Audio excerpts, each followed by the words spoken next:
Hello guys, this is Saim Hossain. Welcome my another blog. আজকে আমাদের মালয়েশিয়াতে তৃতীয় দিন। সকাল 6টা বাজে আমরা রওনা দিলাম লুমট। আর লুমট থেকে জেটি ঘাট করে আমরা চলে যাব হচ্ছে পাংকর আইল্যান্ড। সো কাব্বাব সকাল 6টা বাজে চলে এসেছে আমাদেরকে নিয়ে যাওয়ার জন্য। সাথে সালমান দাদুকে নিয়ে আমরা আমাদের জার্নি শুরু করলাম। সো দেখা যাক সামনে কী অপেক্ষা করতেছে আমাদের জন্য। সুন্দর একটা রাস্তা ধরে আমরা চলে যাচ্ছি পাংকর আইল্যান্ডের উদ্দেশ্যে। রাস্তাগুলো অনেক প্রশস্ত এবং অনেক সুন্দর দেখতে, এবং রাস্তার চারপাশে অসংখ্য পাম বাগান, এবং তার সাথে আছে হচ্ছে আমাদের দিগন্ত জোড়া আকাশ। এবং দেখতে দেখতে আমরা চলে গেলাম যে মালয়েশিয়ার একটা ভিলেজ সামনে। এইখান থেকে ধান ক্ষেতের পরে আসছে আপনাদের সুপারি বাগান।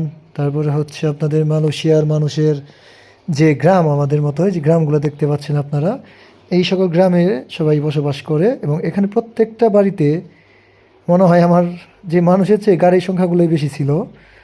সো আমরা সামনের দিকে এগিয়ে যাচ্ছি সুন্দর রাস্তা ধরে।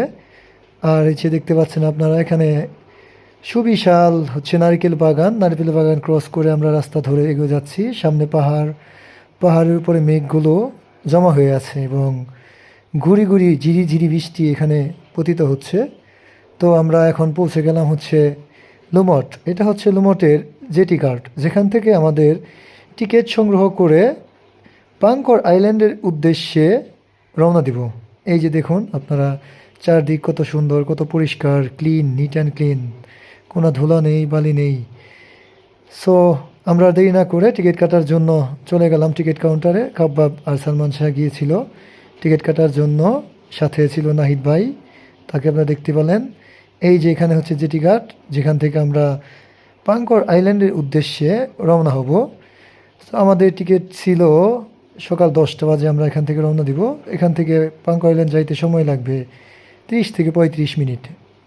সো পাংকর আইল্যান্ডে পৌঁছে আমাদের প্রথম কাজ হলো পৌঁছানোর পরে যে একটা বাইক ভাড়া করা। তাই আমরা দেরি না করে ঝটফট করে এখান থেকে 50 রিঙ্গিত করে, অর্থাৎ 50 রিঙ্গিত করে দুইটা বাইক নিয়ে আমরা স্কুটি নিয়ে চলে গেলাম আইল্যান্ডের ঘোরাঘুরি করার জন্য। সামনে যাচ্ছে খাব্বাব, নাহিদ ভাই, আমরা তাদের পিছনে পিছনে ছুটতেছি আর উপভোগ করতেছি পাংকর আইল্যান্ডের অপরূপ সৌন্দর্য।